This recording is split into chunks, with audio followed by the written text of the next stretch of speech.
Yeah, what's cracking, everybody? Welcome back to another episode of Prison Break Raw. I'm your host, the one and only Big JD. How about them Raiders? Woo!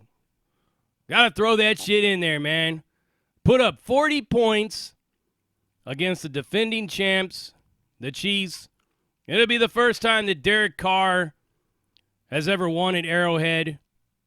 And when he did, he far outperformed the expectations that I had for him, of which weren't very many because I thought he was just going to be another flop.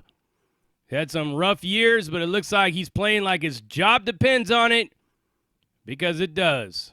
He was obviously told by John Gruden that if he doesn't perform this year, he's gone. That's why they picked up Mariota. So you already know what it is. But where were you on February 28th, 1997? Some of you may not have even been born. How many of you remember the North Hollywood shootout? Well, it was actually the North Hollywood bank robbery that turned into a shootout because the two dudes that went in there to do the robbery, Larry Phillips Jr. and Emil Monteserrano, went in there with the intent on getting about $700,000 in cash. But like I said, Murphy's Law always got to be factored in to anything you do in the criminal world, and there's always going to be some kink in the armor that's going to fuck you every single time. And that's exactly what happened to these two gentlemen. All their best thinking, all their best planning didn't account for the errors and the stroke of bad luck that just came their way from the moment it started all the way to the very end. That meant their death. They died. One of them committed suicide. Larry Phillips Jr. shot himself with a Beretta, and Emil Monteserrano was left to die for 70-plus minutes before the ambulance got there, and he was already shot 28 times. So, yeah. One of the first people to be laid out flat out on his back, bleeding to death, dying slowly. Cops were in no hurry to bring in the EMTs.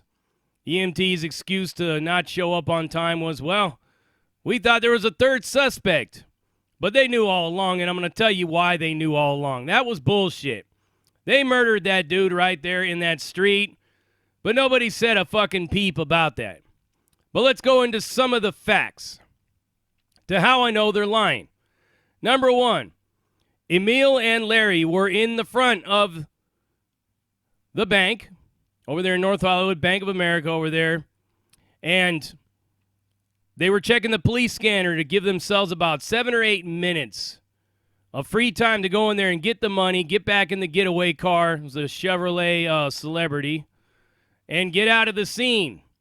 But, unfortunately, they didn't account for the two cops that were behind them. It just so happened to be pulling into the intersection when the two men were going into the bank. That's how I know that they knew all along there was only two suspects, right? So there's that right there.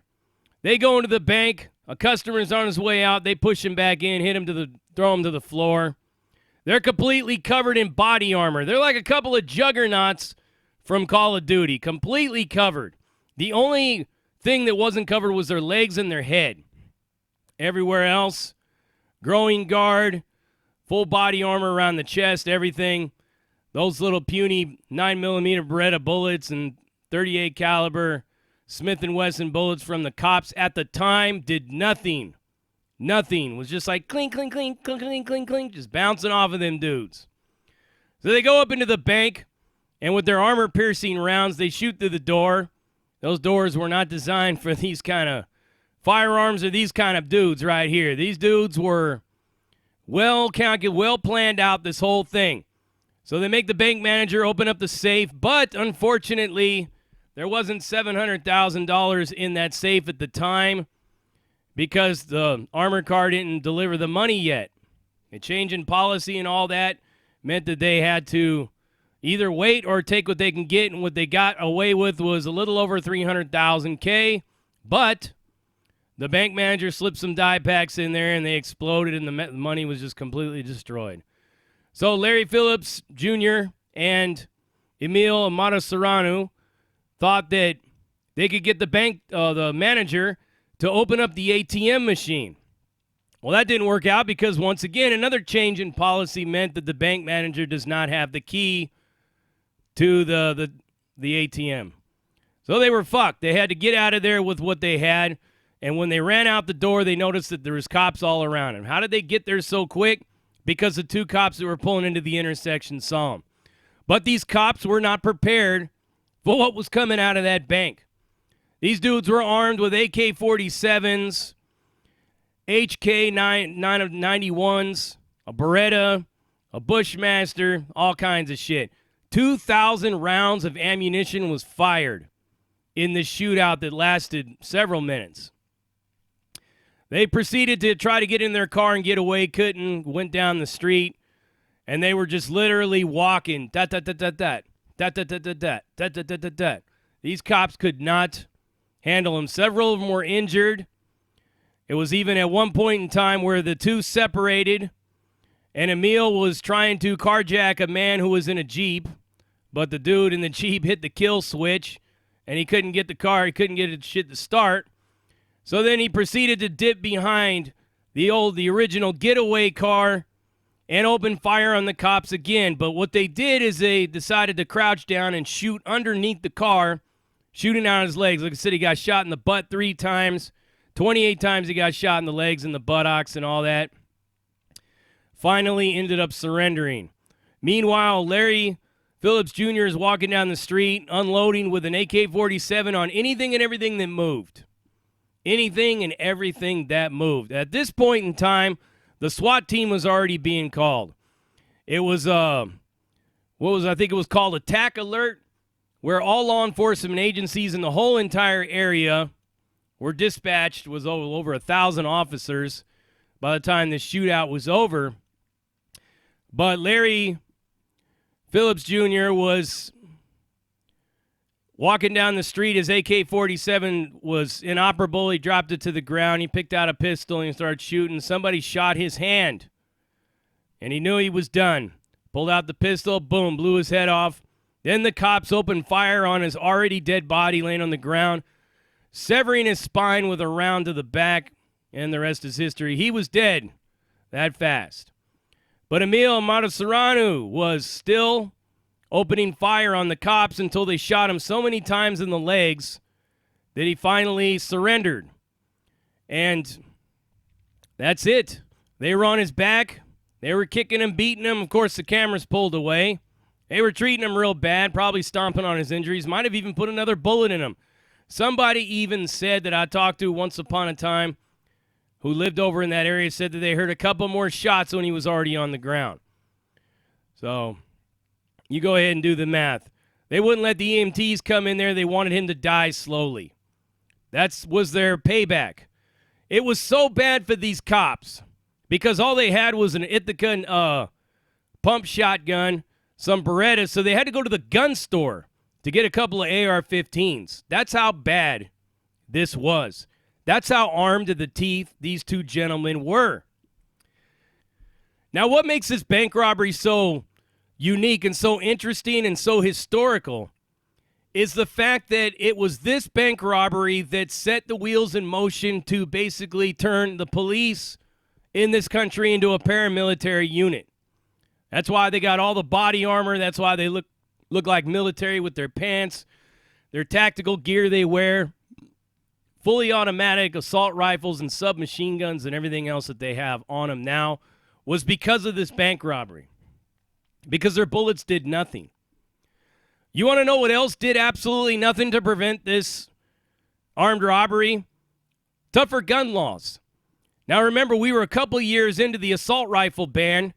Good old Bill Clinton, you know, the cigar fucker, put in, along with Biden and all the rest of them in the Senate, by the way, I might add, assault rifle ban. Did absolutely nothing to prevent these men from acquiring illegally altered assault rifles and shit. A Citizen's AK-47, all that stuff. Completely illegally modified to fire multiple rounds, and they did, 2,000 rounds.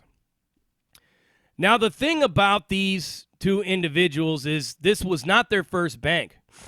They actually got busted for robbing an armored car, but they didn't get busted for robbing the armored car. They got busted for everything that they had in their possession, explosives, ammunition, all kinds of assault rifles, everything like that. Got 100 days in jail. You know what I mean?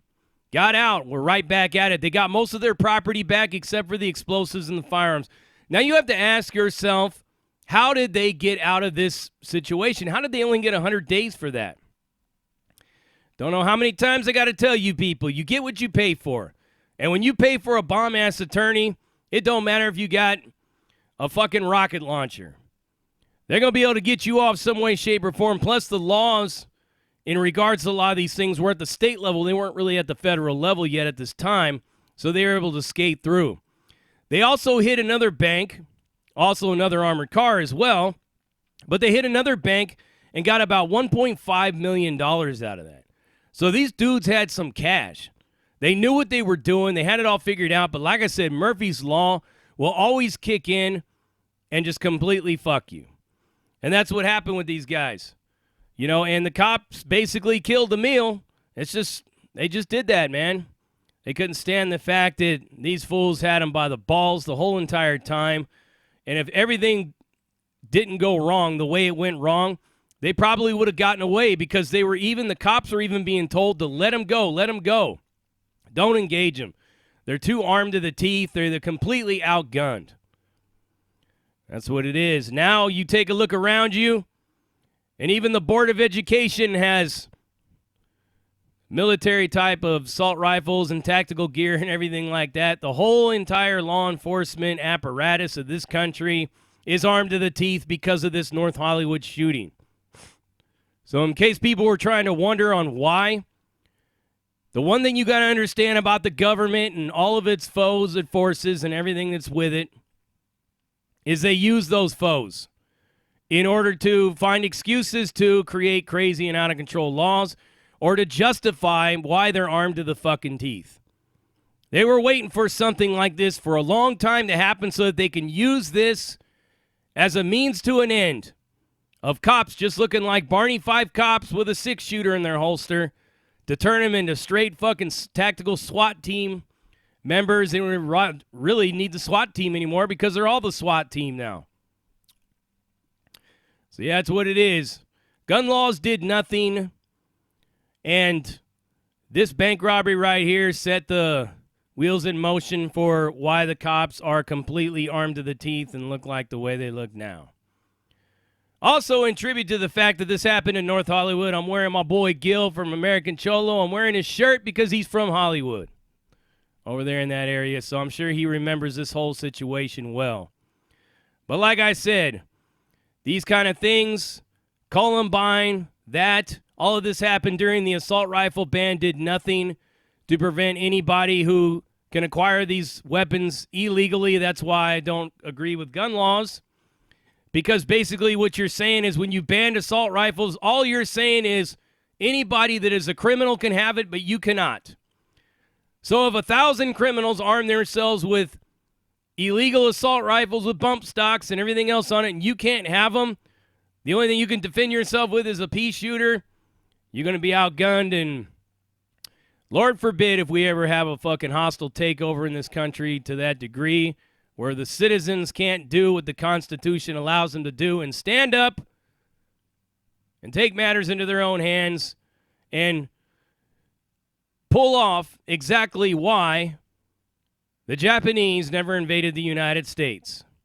You already know what it is, and you heard it right here. Prison Break Raw, uncut, uncensored, no holds barred, not sugarcoated, not politically correct, all up in your face, slapping you with that dick of reality, and I'm out.